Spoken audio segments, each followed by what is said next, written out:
நித்திய மகிழ்ச்சி என் மேல் வரும் என்னை இயேசுவாலே.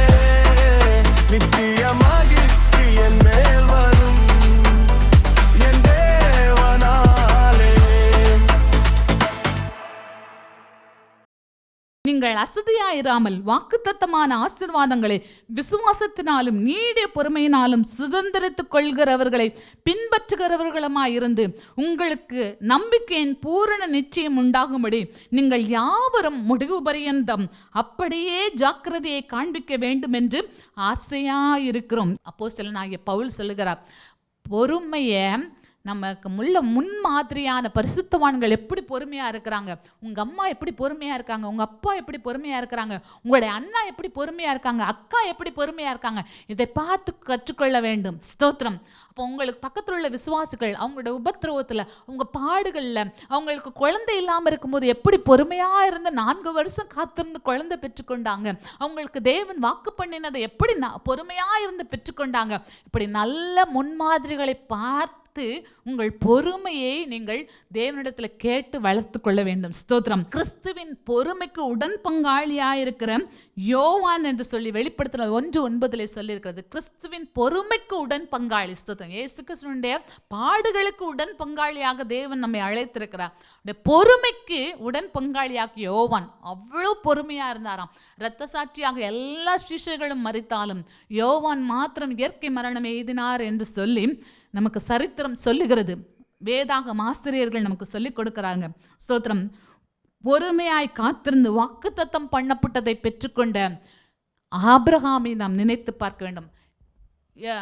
75 வயதில் தேவன் சொல்லுகிறார், உன் தேசத்தையும் உன் இனத்தையும் உன் தகப்பன் வீட்டையும் விட்டு நான் காண்பிக்கிற தேசத்துக்கு போ என்று சொன்னார். காண்பிக்கிற தேசம் எதுன்னு சொல்லலை. ஸ்தோத்திரம். எப்படி போகணும்னு சொல்லலை, எப்படி வழி நடத்துவேன்னு சொல்லலை. ஆனாலும் தேவனை நம்பி போறாரு. போகும்போது அப்போஸ்தலர் நடபடிகளில் சொல்லப்பட்டிருக்கிறது, காண்பிக்கிற தேசத்துக்கு வா என்று அழைத்தாராம். இவனை போன்னு சொன்ன தேவன் இவருக்கு முன்பாகவே அந்த தேசத்துக்கு போய் இவரை வரவேற்றார். அது மாத்திரமல்ல, இவருக்கு 75 வயசுல வாக்கு பண்ணினார், உன் சந்ததியை வானத்து நட்சத்திரங்களை போல பெருக பண்ணுவேன், கடற்கரை மணலை என்ன கூடுமானால் உன் சந்ததியார் அவ்வளவு அதிகமாக இருப்பார்கள் என்று சொன்னார்.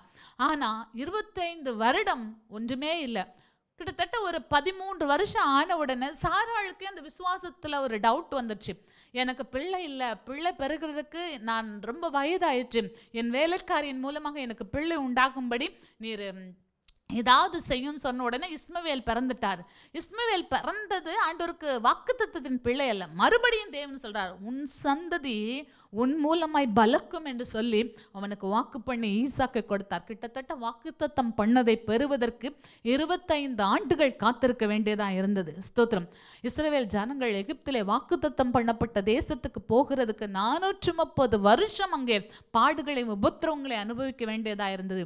யோசேப்பு பொறுமையை காத்து கொண்டார். தேவன் அவரை உயர்த்துவேன் என்று சொல்லியிருக்கார். ஆனால் அவருடைய பிராணன் இரும்பிலே அடைப்பட்டிருந்ததான். எவ்வளவு கஷ்டமானது பாருங்களேன். ஸ்தோத்திரம். விடுவிக்க யாராலும் முடியாது, அவராலும் அவரை விடுவித்துக் கொள்ள முடியாது.